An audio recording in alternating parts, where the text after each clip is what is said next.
La voz de mi amado, véanlo aquí, saltando por los montes, brincando por las colinas. Es mi amado un gamo, parece un cervatillo. Véanlo parado tras la cerca, mirando por la ventana, atisbando por la celosía. Habla mi amado y me dice: levántate, amada mía, hermosa mía, y ven. Mira, el invierno ya ha pasado, las lluvias cesaron, se han ido, brotan las flores en el campo, llega la estación de la poda, el arrullo de la tórtola se oye en nuestra tierra. En la higuera despuntan las yemas, las viñas en flor exhalan su perfume. Levántate, amada mía, hermosa mía, y vente. Paloma mía, en las grietas de la roca, en el escondrijo escarpado, déjame ver tu figura, déjame escuchar tu voz. Es muy dulce tu voz y fascinante tu figura. Palabra de Dios. Te alabamos, Señor. Al salmo respondemos: aclamen justos al Señor, cántenle un cántico nuevo. Nosotros en el transcurso de nuestra vida establecemos muchas clases de relaciones. Nosotros somos hijos, lo que significa que tenemos padres, cualquiera sea la figura de ellos. Somos amigos, somos compañeros de trabajo, de estudio. Tenemos relaciones de noviazgo, relaciones esponsales. Un día nos convertimos en padres, un día nos convertimos en abuelos. Todas esas son relaciones distintas la una de la otra, no comparables, ni que entran tampoco en disputa. Sin embargo, cada una de esas relaciones muchas veces es tocada de una manera negativa, tan negativa que uno puede tener una mala experiencia de la vida esponsal o de la vida de noviazgo. Incluso puede llegar uno a tener una mala experiencia de su relación filial, en su carácter, en su condición de hijo. A lo mejor porque la figura que uno tuvo de papá o de mamá no fue la figura correcta. Y finalmente todas esas relaciones pueden terminar siendo lastimadas. Por eso hay gente que de sus padres o de su papá, que suele ser la mayoría de las veces, no quiere saber nada. Hay gente que de amor no quiere saber nada, que no cree en el amor, no cree en el noviazgo, no cree en la vida esponsal. Porque todo eso se ha atrofiado, se ha pervertido en el camino. ¿De dónde podemos nosotros tomar un referente que sane cada una de esas cosas? Porque creo que uno tiene que en algún momento entender que todas esas relaciones y todos esos conceptos tienen que ser sanados. Uno no puede vivir toda la vida cargando el peso de que odia a su padre, o que no quiere saber nada de él, o que le cuesta incluso poder mencionarlo o poderlo llamar papá. Ni uno puede morirse tampoco tan lastimado, tan herido en el corazón, que uno no quiera nunca más volver a saber de lo que es una experiencia de esposos o una experiencia de noviazgo.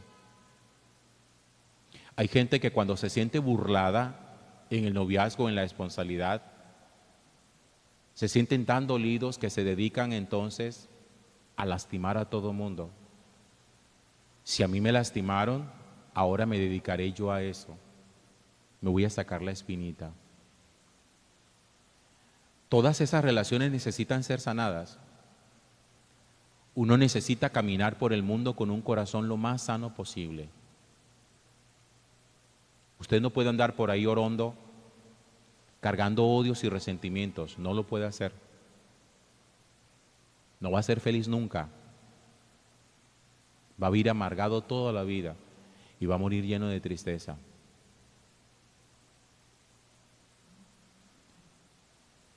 Cuando nosotros nos hablan de Dios, y eso fue una experiencia que se afianzó a través de la persona de Jesús, nosotros en Dios, ¿cómo pensamos? Pensamos de la forma como Jesús nos habló de Él, como nuestro Padre. Y todos los días le decimos a Dios que Él es nuestro Padre, le decimos, Padre nuestro que estás en el cielo. Y lo llamamos así, Dios es nuestro Padre. Pero no crean ustedes que para todo mundo es fácil llamar a Dios mi Padre. La forma como uno se relacione con Dios como papá depende mucho de la forma como uno se haya relacionado en la tierra con su papá. Miren, un papá, la figura de un papá en la tierra es tan poderosa que puede terminar afianzando el concepto de paternidad o lo puede terminar desfigurando.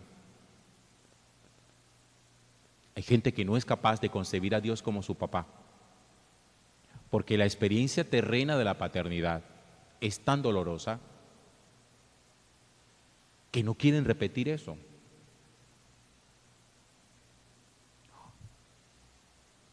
Que un hijo tenga una buena relación con Dios como padre, oigan bien los varones que están aquí, depende muchísimo de usted. Si la experiencia que usted le ha dado a su hijo, a sus hijos, de paternidad, y me refiero al varón, es mala, le va a costar mucho trabajo a sus hijos poder descubrir a Dios como papá. Por eso el Señor ha ampliado todo el espectro del conocimiento de su persona. Por eso cuando a alguien le cuesta trabajo poder descubrir a Dios como su Padre, Dios dice, bueno, vamos a hacer una cosa. Quiero presentarme a ti como tu novio o como tu esposo. Por eso la única figura que trae la Sagrada Escritura de Dios no es la figura de papá. La palabra de Dios también lo presenta a Él como novio, como el esposo, como el que conquista, como el que atrae, como el que enamora. Fíjense en el libro del Cantar de los Cantares. Es un libro poético, algunos especialistas dicen que es un libro hasta erótico. Pero el libro del Cantar de los Cantares es la experiencia de la esponsalidad de los esposos que se enamoran, que flirtean, que se seducen mutuamente.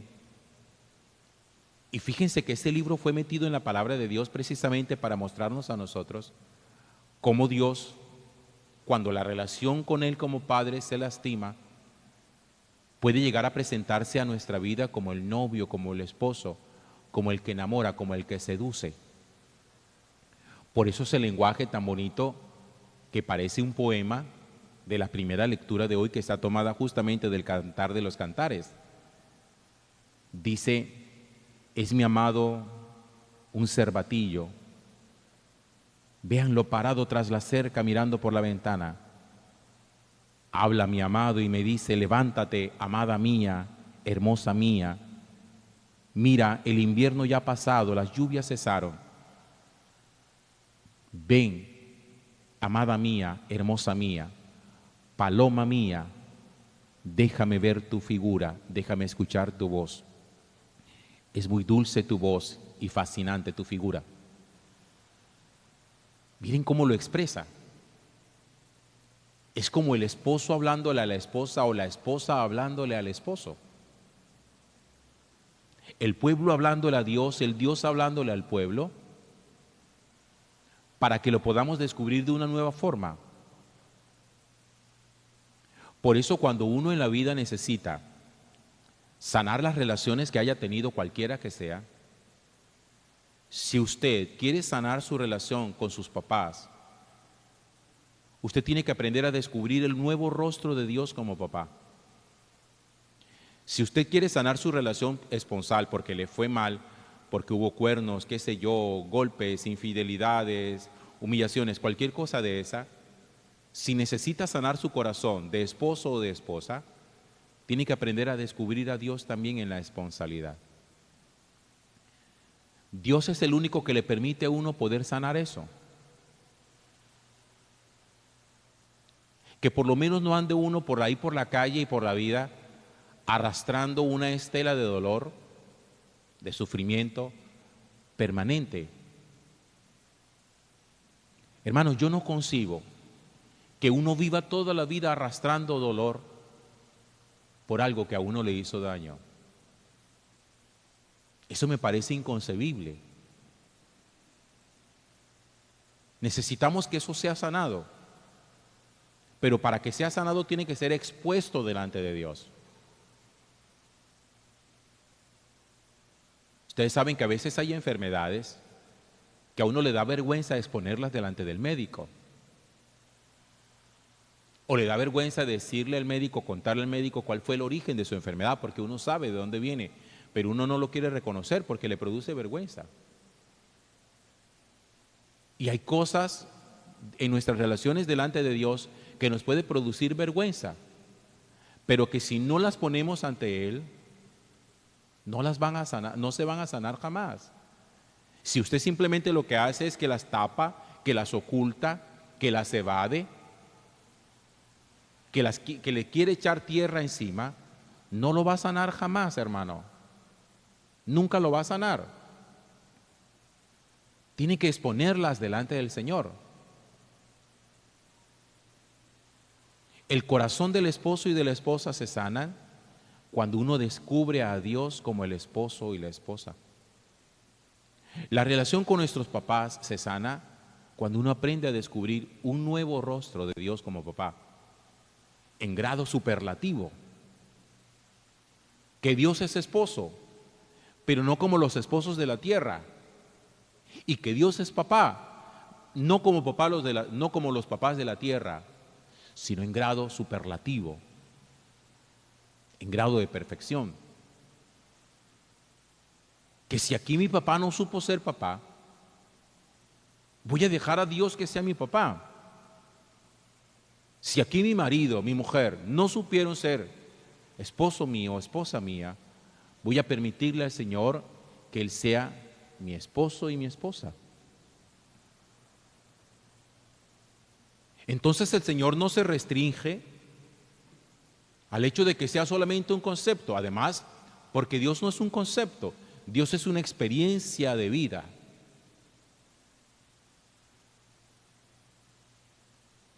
¿Cómo aprende uno a ser papá? Cuando descubre la paternidad de Dios. Y sabe uno que tiene la responsabilidad de tener un corazón paterno como el de Dios. ¿Y cómo aprende uno a ser esposo o esposa? Cuando uno descubre a Dios en la responsabilidad y se da uno cuenta que uno tiene que ser un esposo a la altura de Cristo. A la altura de Cristo. Es que la gente está siendo papá por accidente y está siendo esposo por ganas. Y creen que si se casan ya saben ser esposos. O creen que si tienen hijos ya saben ser papá. Y por eso lastiman a los otros. Los padres lastiman a sus hijos. Los esposos terminan lastimando a su cónyuge. Porque cree que lo saben. Hay gente que cree que la convivencia les permite aprender a ser esposos. Y eso no es cierto. Porque no todos los convivientes saben ser esposos. El que enseña a ser esposo es el Señor. El marido no es el que le enseña a la mujer cómo ser una esposa, porque ni él lo sabe. Ni la mujer le enseña a su marido a ser esposo, porque ella tampoco lo sabe. Ni las suegras tampoco. Que a veces creen que diciéndole a las hijas que es que tú te tienes que portar así, eso tampoco es así. Las suegras tampoco saben de eso. El que sabe de eso es el Señor. Él es esposo y Él sabe cómo es el corazón de un esposo y el corazón de una esposa. Él es el que nos lo muestra. Ah, que nos casamos, ya nos vamos a vivir juntos, ya, somos esposos. ¿Dónde? ¿De dónde lo están aprendiendo? Porque creen que ser esposos es acostarse juntos. La esponsalidad revienta la cama, porque la esponsalidad está por encima de la cama. O porque estamos viviendo en la misma casa, ya somos esposos. ¿Qué va? La palabra esposo tiene una connotación teológica, bíblica, espiritual.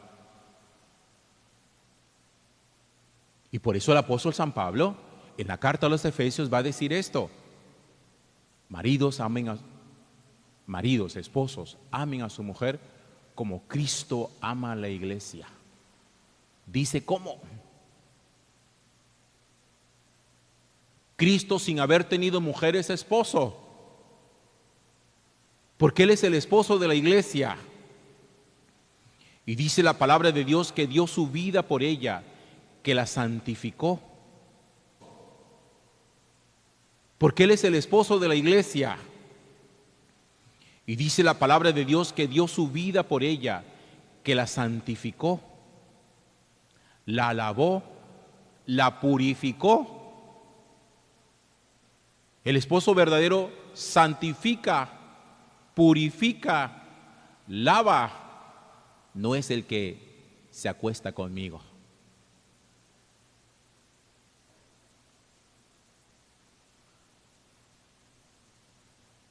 Yo voy a terminar diciendo una cosa que con frecuencia digo. Antes de uno de enamorarse de alguien, tendría que aprender a enamorarse del Señor. Para que el Señor le enseñe a uno eso como es que es. Así, el día que uno establece una relación, no le llama noviazgo a cualquier cosa. Hay pelados que hoy tienen sexo día y noche y dicen somos novios. Llámenlo como quiera, pero novios no son. Gloria al Padre, y al Hijo, y al Espíritu Santo. Como era en un principio, ahora y siempre, por los siglos de los siglos. Amén.